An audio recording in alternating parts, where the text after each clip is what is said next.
Welcome in. If you're joining us today, you're stepping into a rather unusual intellectual experiment. Yeah, unusual is definitely the word for it. We have this piece of source material in front of us, and, it is astonishingly brief. It's tiny. Right. It reads almost like a fragment of a lost manuscript. But the mission for our deep dive today is to unpack the absolute density of the ideas trapped inside it. Because there is so much there. There really is. We are looking at a highly concentrated conceptual note that is entirely focused on Wall Street's ultimate enigma. The Medallion Fund. Exactly, this secretive medallion fund, which is managed by a firm called Renaissance Technologies. And the text intrinsically links all of this to a figure named Jim Simons. Now, on the surface, hearing those names might suggest we are gearing up for a dry mechanical breakdown of algorithmic trading. Like we're going to read a spreadsheet. Right, or dissect market fluctuations for an hour. But that would be a complete misreading of what this text actually is. What are we actually looking at here? What we have here is not a financial ledger at all. It is a psychological profile of an entire culture. Oh, I like that. We are essentially looking at the blueprints of modern mythology. We're analyzing the precise architecture of what captures the public's imagination today. So it's bigger than finance. Much bigger. The text forces us to explore the concept of a financial cheat code. It asks us to dissect the anatomy of internet virality, specifically tailored for a U.S. audience. Right. And it forces us to interrogate this explosive intersection of extreme wealth, absolute secrecy, and the cultural trope of the genius. Okay, let's unpack this. Yeah. I want to start by asking you, the listener, to travel back in time for a second. Let's do it. Think about your favorite video game growing up. Consider the actual mechanics of that experience. Yeah. The endless grind. You had the frustration of being stuck on a difficult level, losing your resources, hitting a wall over and over again. Just brutal repetition. And then you discovered a sequence of buttons. Or maybe a strange phrase you had to type into a console menu. Up, up, down. Exactly. And the moment you enter that code, the physics of that digital universe fundamentally changed. Suddenly you have infinite health. You could walk right through walls. The game was no longer a struggle you were trying to survive. It was a sandbox you owned. You became a god in that little digital world. I want you to hold on to that specific feeling, that feeling of bypassing the struggle that every other player is forced to endure. Because the very first thing our source text does is explicitly label the Medallion Fund as a Wall Street cheat code. Which is such a massive claim. Yeah. Calling a financial fund a cheat code is this profound metaphorical leap.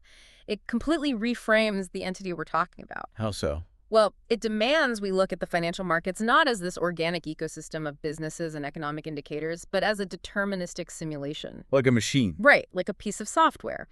If we take the analogy seriously, a cheat code simply cannot exist in a system governed by pure randomness. Because if the stock market were truly a random walk, just pure unpredictable chaos like rolling dice, there is no code to input. You can't hack a coin flip. Exactly. You can't hack a coin flip. So the phrase cheat code rejects the efficient market hypothesis entirely. Yes. It implies that beneath the apparent chaos of global buying and selling, beneath all the geopolitics and the quarterly earnings reports, there is a hidden, rigid, mathematical architecture. And whoever holds this Medallion Fund cheat code hasn't merely optimized their strategy. No, they've bypassed the user interface altogether. They have accessed the developer console. They're reading the source code of global finance. Which reframes the entire concept of Wall Street. It really does. I mean, the cultural imagination generally views the market as this ultimate hyper-competitive arena. The gladiator pit. Right. It's perceived as a game played with billions of dollars, populated by sharp, aggressive minds trying to outmaneuver each other through fundamental analysis, risk assessment, sheer endurance. That is the grind you were talking about earlier? That is the grind. But a cheat code nullifies the grind. Completely. It means you aren't just a better player. It means the rules of gravity that bind everyone else simply do not apply to you. Which introduces a really fascinating psychological tension. I want to hear about that. On one level, the idea that a Wall Street cheat code exists is deeply comforting to the human psyche. Comforting. Yeah. That seems totally counterintuitive. I would think it implies the game is rigged, which usually sparks absolute outrage. It does imply the game is rigged. But consider the alternative. Okay. The alternative is that the global economy, which dictates our livelihoods, our retirements, the cost of the food we buy, is entirely at the mercy of chaotic, uncontrollable forces. That no one is driving the bus. Exactly. It is terrifying to believe we are all just adrift in a storm. Yeah, that is a dark thought. So if a cheat code exists, it means the storm is actually a machine. It means the system can be mastered. Human intelligence is capable of deciphering the rules. So there is a deep existential comfort in the idea that someone, somewhere, actually understands how the machine works. Even if we don't, it satisfies our fundamental desire for order. But the shadow side of that comfort is immense. Oh, absolutely. Because while it might be intellectually soothing to know the market is a solvable puzzle, from a practical standpoint, it is a nightmare. A total nightmare for everyone else playing. Right. If the system has been definitively hacked by someone else, the everyday participant, whether that's a retail investor putting away a few $100s a month for retirement, or even a seasoned hedge fund manager, they are all playing at an insurmountable disadvantage. You are playing by the grinding, punishing rules of standard physics, while another entity is playing with infinite lives. It renders the traditional effort almost meaningless. It completely shatters the illusion of a meritocracy. And that inherent tension, the awe of the puzzle being solved, clashing with the existential dread of playing a rigged game, is the exact friction that generates virality. Which brings us perfectly to the next point in the text. Right. The source text explicitly notes that this topic goes viral, and it specifically targets a U.S. audience. Virality is never a random occurrence. It's an emotional reaction at scale. Exactly. So let's look at that specific parameter, the U.S. audience. Why does a story about a secretive financial fund acting as a cheat code catch fire so aggressively in the American digital ecosystem? Well, the American cultural relationship with the stock market is highly distinct. How so? In many parts of the world, financial markets are viewed as distant, institutional plumbing. It's the domain of central banks and old, aristocratic wealth. Not something the average person engages with daily. Right. But in the United States, the market has been culturally centralized and heavily democratized. It's everywhere. It is deeply intertwined with the ideology of the American dream.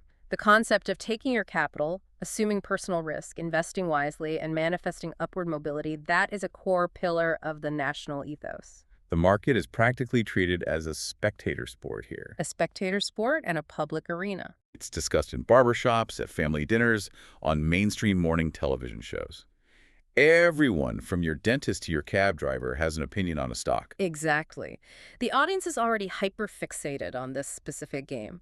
But more importantly, American culture harbors this deep romantic fascination with the archetype of the hacker. The maverick. The maverick who finds the loophole that all the massive entrenched institutions completely missed. So the virality of the Medallion Fund narrative mirrors the virality of Silicon Valley lore. Yes, it's the story of a couple of outsiders in a garage who write a piece of code that topples a century-old monopoly. We love the underdog who beats the system. But there is a massive twist here, isn't there? The Medallion Fund is not an underdog. Not at all. They are the ultimate apex predator of the system. And that is the paradox that fuels the viral fire. They use the hacker ethos, that underdog methodology of finding the cheat code, to become the undisputed overlords. They broke Wall Street at its own game. And because this touches on money, which dictates survival status and personal freedom, the emotional hook completely bypasses logic. It hits the nervous system directly. It triggers a potent cocktail of envy, awe, injustice, and just this insatiable curiosity. And what's wild is that the text actually gives us the specific formula for that cocktail. It lays it right out. It states that the reason this phenomenon goes viral is due to the combination of three very specific elements. Extreme wealth. Secrecy. And the genius trope. Let's really pull these apart, starting with extreme wealth. The modifier extreme is doing a ton of heavy lifting here. It is the crucial distinction. In modern discourse, words like wealthy or rich usually describe purchasing power. Right. The successful surgeon is wealthy. A franchise owner is wealthy. But extreme wealth, especially in the context of institutional finance, transcends purchasing power entirely. It enters the realm of physics. It becomes an abstraction. We are talking about capital so massive that it exerts an actual gravitational pull on the economy itself. It alters market dynamics simply by existing. When you reach that tier, the money isn't used to buy luxury. It is used to buy reality. That's a profound way to put it. buy reality. It buys silence, it buys access, it buys the ability to shape global outcomes. The human brain actually struggles to conceptualize the leap from millions to billions, We aren't wired for it. let alone the compounded theoretical returns of a perfectly optimized cheat code running for decades. The text is pointing to a scale of wealth that induces a kind of financial vertigo in the listener. And that vertigo is immediately compounded by the second ingredient in the text. Secrecy. The text explicitly refers to the secretive medallion fund. Now, secrecy in the information age is a fascinating paradox to me. Why is that? Well, we live in an era entirely defined by oversharing, by public relations, branding, and a constant demand for absolute transparency. True. We expect to be able to look up the exact supply chain of our morning coffee. We track the private jets of CEOs on social media. We want to see everything. So, when an entity achieving this level of extreme wealth actively operates as a completely sealed black box, it creates an incredibly powerful psychological vacuum. Information asymmetry is the foundation of all market advantage. But total secrecy is something else entirely. It's a multiplier. Secrecy is the ultimate multiplier for public curiosity. Think about it.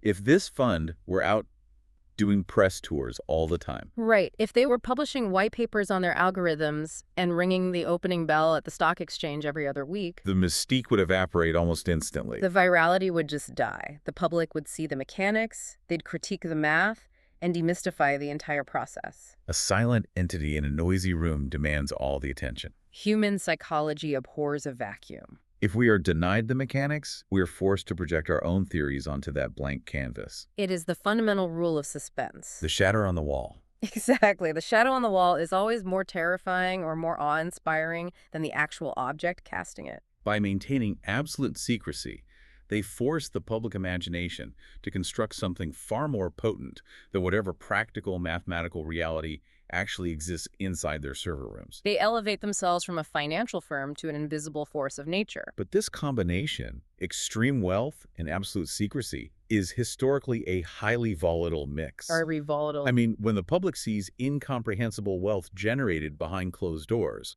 the default reaction is usually suspicion. Pitchforks. Accusations of theft, assumptions of deep corruption, yet this text indicates a viral fascination, a cheat code reverence. It doesn't trigger the usual backlash. Right. How does the narrative survive the natural public resentment of secretive extreme wealth? That is precisely where the third ingredient comes in to stabilize the entire formula. The genius trope. Yes, the genius trope. Let's examine how that functions as a psychological shield. The genius trope is a universally recognized cultural narrative. It is the archetype of the lone savant, the oracle. The line that simply operates on a higher, completely inaccessible frequency than the rest of humanity. Psychologically speaking, the genius trope is really the only socially acceptable mechanism we have to explain away radical, seemingly impossible inequality. Oh, that makes so much sense. If someone acquires wealth that transcends normal comprehension, and they do so in complete secrecy, it forces the average person to confront some deeply uncomfortable questions about their own reality. Questions like, is the system rigged against me? Am I playing a fool's game? Is all of my hard work fundamentally pointless? And those thoughts lead directly to societal instability. But if we apply the genius trope to the benefactors of that wealth, It resolves the cognitive dissonance. it provides an escape valve for the resentment. Exactly. If we believe these individuals are literal geniuses operating on a plane of quantum mathematics that our brains are just physically incapable of grasping, then the inequality becomes much easier to digest. It sanitizes the dominance. Perfectly said. The average investor can tell themselves, well, I didn't lose because the market is corrupt. I lost because I am playing against a mutant intellect. Right. I could never do what they do, so I don't need to feel bad about my own position in life. It attributes their staggering success to an innate, almost biological superiority rather than luck, ruthlessness, or a flawed system. Just look at the mathematical elegance of how these three elements interact in the text. Let's run through it.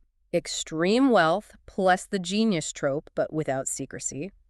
That yields public admiration. Think of a highly visible tech founder. Okay, yes. Extreme wealth plus secrecy, but without the genius trope. That yields intense public resentment and regulatory scrutiny. Think of historic monopolies or shadowy cartels. The bad guys. Right.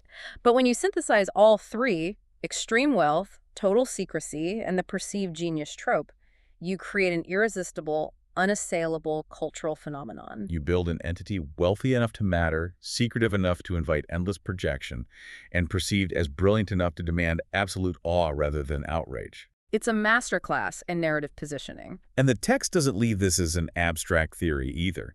It actually grounds this phenomenon by naming the specific mythmakers. Jim Simons and his firm Renaissance Technologies. Now, because our source material provides no biographical background on Simons, there is no history, no resume, no detailed methodology included in the text, we have to analyze his function purely as a narrative device within this document. Within this specific framework, Jim Simons operates less as a historical figure and more as the necessary human anchor for the concept of the cheat code. Because an algorithm is cold? It's too abstract. An algorithm cannot be mythologized in the same way a human being can. Every myth requires a protagonist. Yes. If the Medallion Fund is the magical artifact, Jim Simons is positioned by the text as the wizard who forged it. His name becomes a placeholder in the public consciousness for the ultimate inaccessible intellect. And the naming of the firm itself, Renaissance Technologies, is a masterclass in this specific narrative construction. Corporate nomenclature is always heavily vetted. Nothing is an accident. The word Renaissance carries immense, very specific cultural weight. What does it bring to mind for you? It immediately invokes a historical awakening, a rebirth, the grand departure from the Dark Ages. It represents the pinnacle intersection of humanism, high art, deep science, and philosophy. It evokes figures like Da Vinci or Galileo. And notice how that word is deliberately paired with technologies. Right. Where Renaissance implies human enlightenment and artistic intuition, technologies is deterministic. It's cold, precise, and infinitely scalable. It implies machinery and flawless execution. By synthesizing those two concepts, the name Renaissance Technologies projects an aura of absolute intellectual supremacy. It tells the market and the public exactly how they wish to be perceived. They are not merely trading equities. No, they are engaging in high-level scientific and philosophical breakthroughs. It elevates their pursuit from mere commerce to pure science. And when you apply the label of science to the extraction of extreme wealth behind a veil of secrecy, it solidifies the genius trope entirely. It makes their market dominance seem like a natural law rather than a financial strategy. Which launches us into the final and arguably the most explosive assertion in our source text today. This is where it gets really intense. The text claims that Jim Simons and Renaissance Technologies have achieved a mythical, almost conspiracy-level status in American finance. Let's pull apart the word mythical first. Yeah, what is the actual threshold for a modern corporate entity? Literally, a group of human beings working in an office somewhere to become an actual myth. To answer that, we have to look at the function of mythology throughout human history. Okay, take us back. Myths were not designed as mere entertainment around a campfire. They were complex narrative frameworks created by societies to explain overwhelming natural phenomena that they could not mechanically understand. Ancient cultures created myths about deities to explain the terrifying randomness of lightning storms, droughts, or changing seasons. Exactly. So applying that framework today, the global financial market is our modern equivalent of the weather. It absolutely is. It is a massive, highly volatile, incredibly powerful force that dictates the basic conditions of our survival. Yet it often acts in ways that seem entirely irrational or deeply destructive. The market crashes, jobs disappear, completely out of nowhere. And if a single entity appears to have mastered this chaotic modern weather, If they possess a cheat code. right, if they have a code that allows them to navigate and extract wealth from this storm with absolute unwavering consistency, their existence transcends the realm of impressive business acumen. They become mythic. They are viewed as having tamed the natural force itself. They are no longer just participants in the ecosystem. They are perceived as the architects of it. But the text pushes past mythical and enters a much darker territory. It does. It says they have an almost conspiracy-level status. When does public perception cross the line from awestruck myth-making into outright conspiracy? At what point does looking at a genius turn into looking for a shadow government, The bridge from myth to conspiracy is always built over an epistemic void. meaning a lack of knowledge? Exactly. It goes back to the absolute secrecy we discussed earlier. Conspiracy theories inevitably take root when there is a massive gap between a highly visible outcome and the public's understanding of the mechanics behind that outcome. The public can see the undeniable results. They see the billions of dollars, the unparalleled market dominance. But because of the black box, they have absolutely no access to the how. And human nature cannot tolerate that level of cognitive dissonance for long. We just can't. When we cannot see how someone is winning so consistently in a system we believe to be highly competitive, our brains struggle to bridge the divide with logic alone. We default to suspicion. The public begins to assume that if the front door is locked, they must have built a secret back door. The conspiracy level status mentioned in the text doesn't necessarily mean the public believes they're literal shapeshifters or something absurd. Right. It implies a pervasive belief that they possess a level of systemic control or hidden access that borders on the impossible. It is the assumption that the game isn't just being played flawlessly, but that the board itself is being fundamentally manipulated from the shadows. Now, I want to pause right here. Good idea. Because this is a crucial juncture in our deep dive, and we must be absolutely clear with you, the listener. Yes, let's establish the boundaries here. What we are doing today is a strict textual analysis of the provided source material. We are analyzing the status of these entities exactly as described in the text. The text states they have a conspiracy-level status in the eyes of the public. And we are exploring the psychological, linguistic, and cultural mechanics of why the American public projects this onto them. We are impartially breaking down the ingredients, the wealth, the secrecy, the genius trope that lead to this specific public perception. We are not taking a side. We are not endorsing or validating any actual financial conspiracy theories regarding Renaissance technologies or any other entity. No, we are solely mapping the anatomy of their reputation as dictated by our source text. That is a vital distinction to make. We are merely observing the mechanics of a cultural phenomenon. And what is truly staggering about this phenomenon is how it operates as a perpetual motion machine. It really is a completely self-sustaining narrative feedback loop. How does that loop sustain itself without external input? Let's walk through the cycle. It initiates with the original success, the discovery of the cheat code. Yeah. That success generates the first massive wave of extreme wealth. To protect the intellectual property behind that wealth, the entity locks down into absolute secrecy. Okay, step one complete. The black box is established. The public then observes the extreme wealth emanating from that black box. To explain this pairing without succumbing to existential dread about the fairness of the market, society applies the genius trope. The psychological shield is deployed. The application of the genius trope, combined with the impenetrable secrecy, elevates the entity from a successful fund to a mythical status. This mythical status makes them a subject of intense viral fascination. This triggers the U.S. audience effect we analyzed earlier. The hacker ethos kicks in. Exactly. But this massive influx of public attention is met entirely with continued silence. Because they never break secrecy. Which breeds deep suspicion, pushing their reputation heavily toward the conspiracy level. And the brilliance, or perhaps the sheer inevitability of the loop, is that having a mythical conspiracy-level reputation actually serves to protect their secrecy even more effectively. It's the perfect camouflage. Anyone attempting to understand their actual mechanics is immediately overwhelmed by the sheer density of the myth. The narrative itself becomes a smokescreen. And as they continue to operate in secret, generating even more extreme wealth, the entire cycle spins faster and grows larger. The more wealth they accumulate, the more secretive they remain. The tighter the secrecy, the deeper the public leans into the genius trope. And the more genius they appear, the more deeply entrenched their mythical and conspiracy-level status becomes. It is the ultimate Rorschach test for modern capitalism. A Rorschach test. I love that. When people look at the Medallion Fund through the lens of this text, they see a reflection of their own deeply held beliefs. They see the absolute triumph of pure mathematics. Or the terrifying reality of a deterministically rigged game. Or the ultimate hacker-infused expression of the American dream. Or the shadowy, unapproachable pinnacle of institutional power. It is genuinely remarkable to step back and view the sheer architectural scale of what we've uncovered today. It's expansive. We began this deep dive with a piece of source text that was incredibly brief, just a few concentrated lines. And from that singular point, we have mapped out an entire universe of cultural psychology. We really went everywhere with this. We transitioned from the visceral nostalgia of inputting a video game cheat code to debating the existential dread of a solved global economy. We deconstructed the emotional triggers that cause complex financial narratives to go viral. Targeting the unique vulnerabilities of the American mindset. We observed the alchemy of that viral trifecta.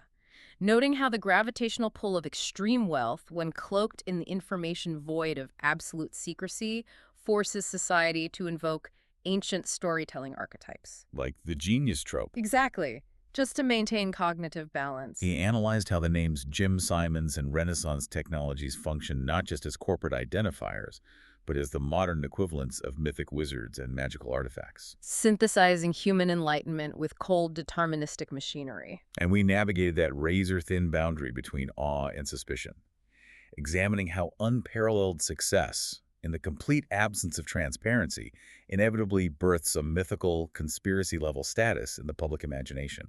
I would offer a call to action for you, the listener, based on all of this. That's what they take away.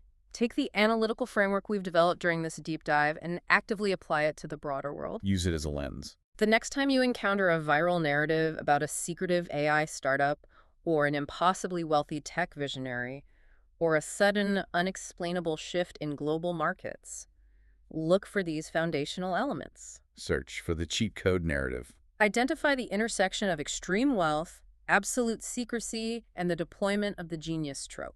Ask yourself whether you are looking at raw facts or if you are witnessing a modern myth being actively constructed to manage public perception. Understanding this architecture allows you to see the actual machinery behind the virality. We have spent this entire session analyzing how the public projects this towering mythical status onto secretive entities and how a hypothetical cheat code disrupts the concept of a fair market. We've covered a lot of ground. But I want to leave you with a final provocative thought to turn over in your mind long after this deep dive concludes. Let's hear it. If a firm, any firm, truly did discover a flawless mathematical cheat code to the global economy, A perfect system. a perfect system capable of extracting limitless compounding wealth, would they ever actually use it to its maximum potential? That is the question. Or would the ultimate transcendent act of genius be to artificially throttle their own returns, to deliberately limit their wealth and hide their true capability, just to ensure the system doesn't collapse, the authorities don't intervene, and the rest of the world never realizes the game has been permanently broken? Something to seriously consider. Think about that. Until next time, keep questioning the code.